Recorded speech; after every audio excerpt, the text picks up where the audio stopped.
This is All the Latest Entertainment.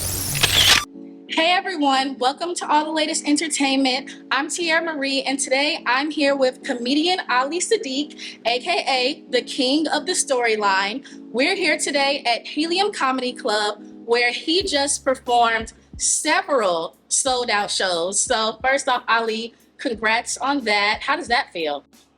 Um, it's always amazing when people come out to see you and be a part of the experience that you're gonna put on. So it's always a great feeling. Mm-hmm. And first, so I do have to say, I'm a little disappointed. I was hoping to see you in a fresh ass tracksuit tonight. That's the one thing. We were hoping that was your new signature thing. It's not. No, I don't wear tracksuits every show. I usually don't wear them at all. You know, that was a thing that I wanted in the past. I'm probably past that a little more. So I wear whatever I feel now. Okay, I feel you. Well, I have to say you do pull it off very well. Thank And I saw your post the other day with that green Adidas one. You might want to consider that being your thing. That's a picture from the new special Domino Effect 2. Okay. Well, that's one of my last questions towards the end. So we're gonna circle back to Domino Effect 2. But so for those who don't know, Ali Siddiq is actually the comedic genius behind Domino Effect Part 1, which is a hit stand-up special that he independently released on YouTube about 4 months ago. He calls it Domino Effect, and I call it the most hilarious and intense roller coaster ride that you will ever experience. And basically, it's a stand-up special, but it feels like you're watching a movie because that's how good your storytelling is. So just have to give you that. And so I already know how many views Domino Effect has right now, but for the people who may not know, can you please brag a little bit? How many views does it have right now? No brag, because we in the process of working. It's at 5.5 million views at this point, so that's not the goal. So it's like bragging about being in the playoffs. You just in the playoffs. That's not the championship. You trying, we trying to push it, to as many views as we can until we get, ready to, circle back to your last question. Right. Okay, yeah, I can't even imagine how much bigger it can get, but 4 months, 5 million views, I think it's worth bragging about, and I'll brag for you, even though since I know you're not that type of person. Nah,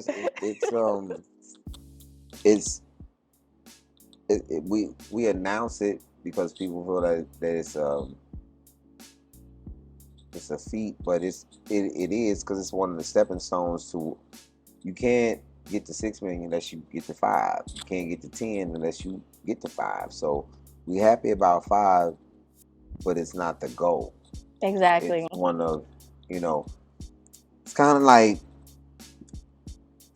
when people that's just starting out doing stand-up and they post pictures in the comedy club, or they post themselves doing a clip in the comedy club, but they making it appear as if they were performing there.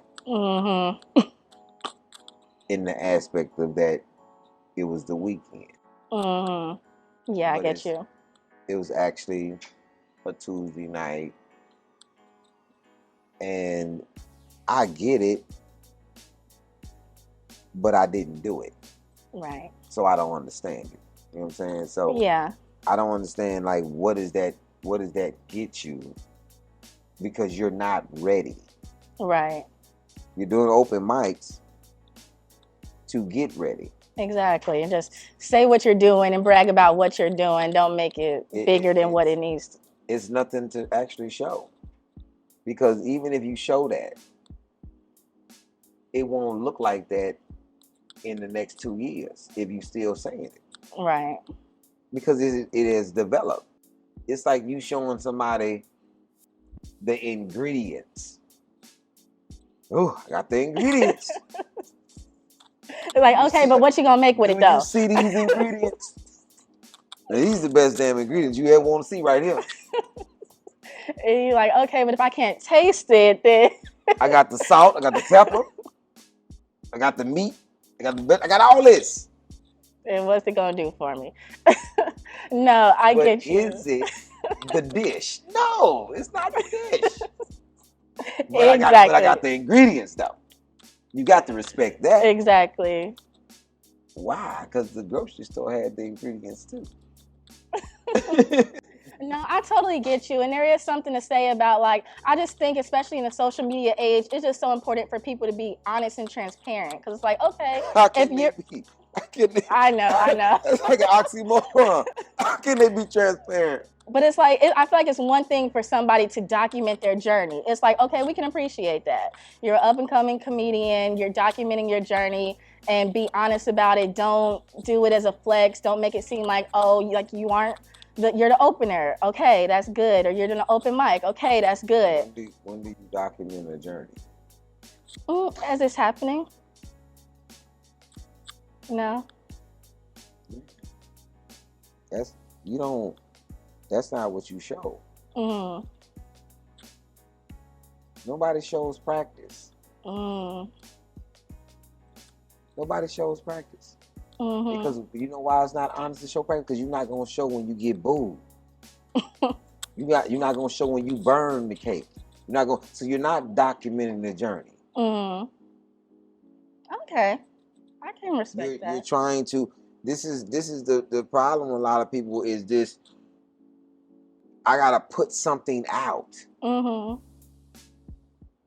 The people don't need the, like, I used to hear about this chip people that they were gonna give people. Oh, they're gonna give you, put a chip on your skin. They don't gotta track you. They already know. No, it's not that they don't already know. They don't know who you are, but you're gonna tell them. Oh yeah, online. You're gonna tell them.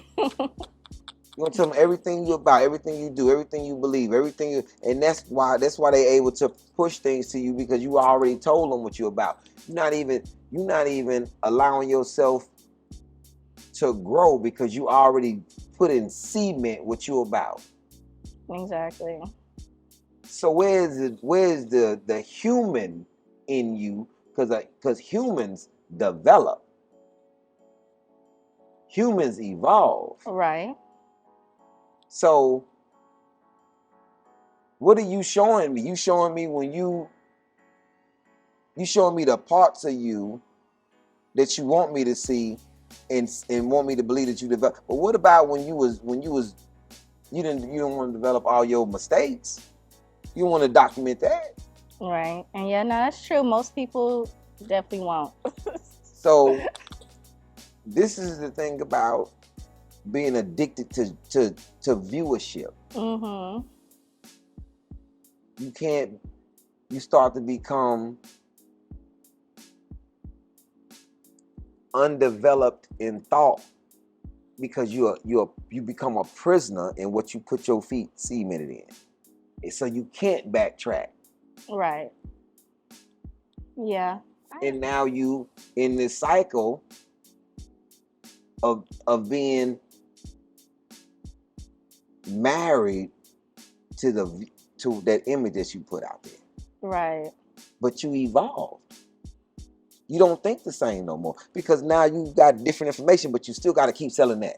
Circling back real quick, so the fact that you put out Domino Effect independently, and especially when you did they thought they were going to set you back and you still made it happen regardless, how does that feel?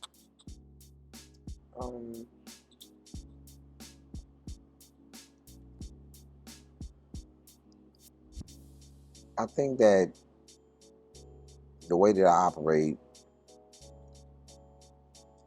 my thoughts on it was definitely a game changer for me. So it gave me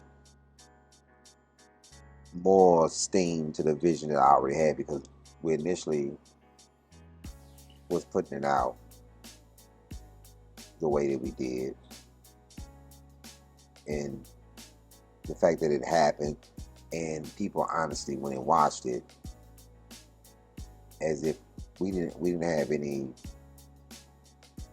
what people anticipating in, or we just went on and started promoting it, and people like they responded. So that's definitely one of them things that you think like, man, we actually accomplished our goal, put out a project that people want to go see. So the accomplishment is definitely admirable in our respect. So definitely the our team, man, we definitely feel like our thoughts on it is that we put out a good project and we happy about it. And so I remember when Domino Effect was originally, like when it was about to come up and you were building it up, and then when it finally was released and those initial views were coming in, I remember you doing like a lot of Instagram lives with other comedians during that time, and you were so like cool and calm about it. You pretty much the same demeanor you always have, very cool and calm about it, and it's just like you just knew. There was a confidence that we could see too, where it's like you're just out, it's gonna do what it's gonna do, and we're gonna see. But at the same time, we could kind of feel like through the screen, like, okay, no, this is gonna be something special. Even like when you were first announcing it and first talking about it before it really did come out. So what to you did you feel like, okay, this is the one? And if so, what made you feel like that? I don't never have a this is the one because we put out a lot of projects, a lot of albums, a lot of specials, and everything we do we feel like is a good piece of work when it's ours. When you're on somebody else's thing and somebody else is in control of it, you never know what's gonna happen. But Bigger Than These Balls was a good project. Unprotected Sex was a good project. All the albums from Talking Loud Saying Something to Domino Effect now is an album. We feel like all the projects are good. With Domino Effect,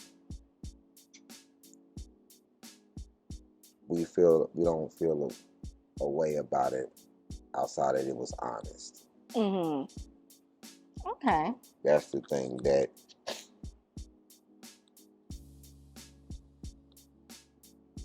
Domino Effect made D.L. Hughley's words to me true. What were those words? The words? you're gonna ever be is based upon how honest you want to be. So you put out an honest project.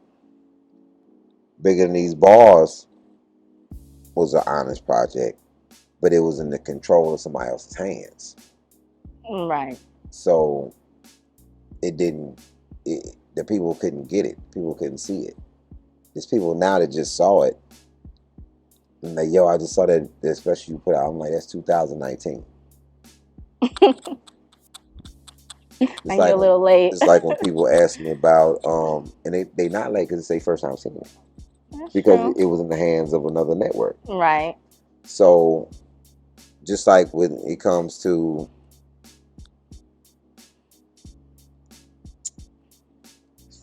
let me see how many projects. You've done a lot, and I know Comedy Central has actually been releasing a lot of them on YouTube lately too, so people can definitely go catch up on those. And there's a reason. Because of I know. the effect of Domino Effect. Exactly, and they like, let's capitalize. Yeah. But if they would have did that in the beginning, Domino Effect would have been bigger. Exactly. It would have been a string of projects. Right. And y'all could have been working together instead of them trying to piggyback off of you. And it's not even them piggybacking. It's like they releasing the project on YouTube so that people can see it. Cool. That only benefits me. They not hurting me by doing it. It's a part of the series but nobody else will ever own another part of the series. All of it will be mine. And I think that I don't see Domino Effect like people want me to see it. They want me to see it as just a comedy thing, but that's not what it is. It's Big in These Balls was a learning tool, how to keep and how to understand people who come out of prison and what people that's had people in prison are going through. You know, it's a dual thing. And when they come home, it was a learning tool. It wasn't just me doing jokes. So when it comes to Domino Effect, this is a piece about life. Like, yo, man, you might want to watch your kids, man. I know you working. I know you doing this and shit. You doing things in front. I mean, like you got to know what you're doing. You got as a parent. And young men, you don't have to conform to what you see outside. Exactly. Like I tell people, it's not no. I didn't come from no bad family. My family no street family. They tough and they hard working. They educated. They educated people. My mother a history professor. You know what I'm saying? My sister one of the smartest people on this planet. All my aunts, all my uncles on my mom's side, everybody owners of businesses and stores and craftsmen and being honored and 21 gun saluted when they passed for the Air Force. I'm like, these honorable people. Mom had a job. I'm succumbing to the streets because I'm out there.